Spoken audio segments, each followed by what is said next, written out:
Hola, esta es la parte D de mi pregunta 3, que corresponde al problema número 1131 del libro Fogel 1995, las páginas 6-14, que nos dice lo siguiente.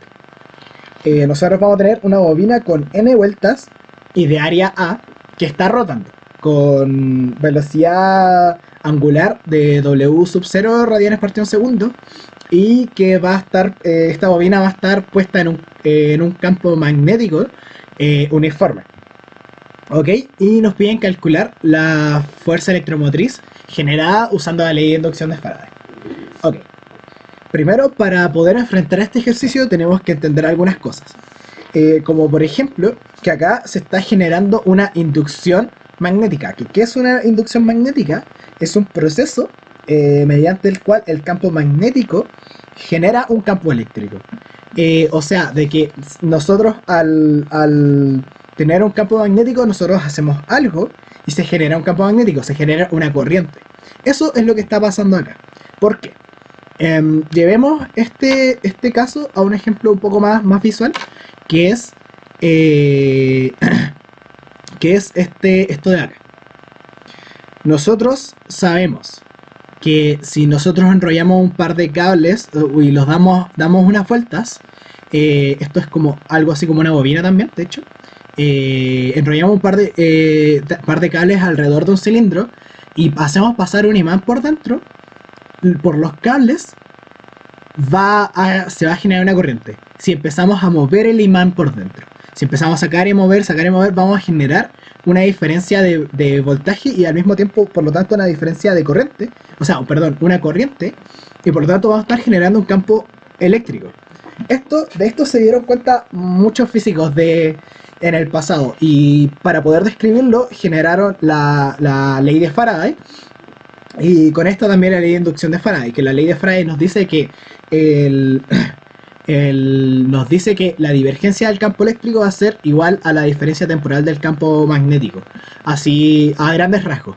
¿Qué significa esto? Que esto básicamente nos describe cómo la fuerza, las líneas de campo que generan un campo, un imán, algo que genere líneas de campo magnético, afectan a las líneas de campo eléctrico y que estas tienen una relación entre sí.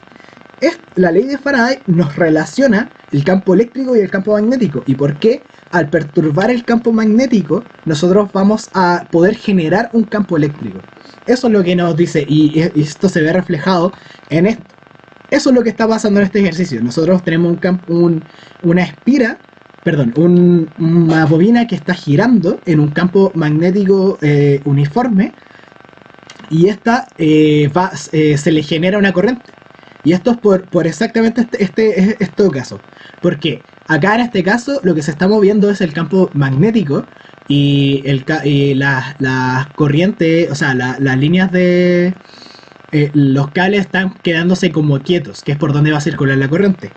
Pero para este caso, si es que nosotros nos posicionamos como un cable, nosotros no sentimos que nosotros estamos girando, nosotros sentimos que el campo magnético se está perturbando solamente, que es lo mismo que pasa acá. Este ejemplo es el ejemplo como contrario, cuando se mueve el campo magnético, y este es cuando me muevo yo, pero para la bobina es exactamente lo mismo, lo siente exactamente igual. Entonces, nosotros, como con esta teoría ya explicada, nosotros podemos enumerar y nombrar algunas cosas que sabemos. Que, por ejemplo, el flujo magnético es el número de líneas que van a atravesar esta bobina, y que estas están cambiando en el tiempo, porque esta bobina está girando. Por lo tanto, el flujo varía en el tiempo. ¿Ok? Además, nosotros sabemos que el flujo lo podemos escribir con esta expresión, en este caso, que va a ser el campo magnético por la superficie en la que se está entrando, por definición.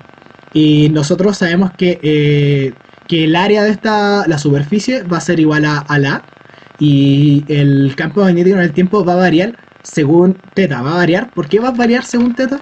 Porque la bobina de nuevo está girando. Entonces nosotros cuando hacemos variar la bobina, es esto lo que está pasando con una superficie.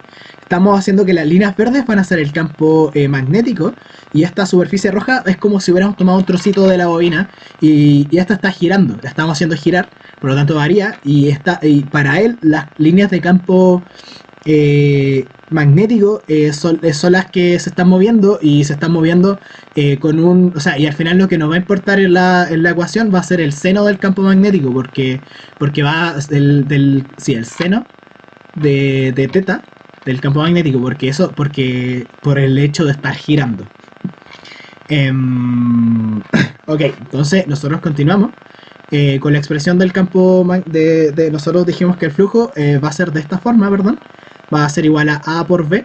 Entonces, aplicando la ley de inducción de Faraday, nosotros tenemos que esta debería ser un epsilon chiquitito, pero lo encontré así en el libro.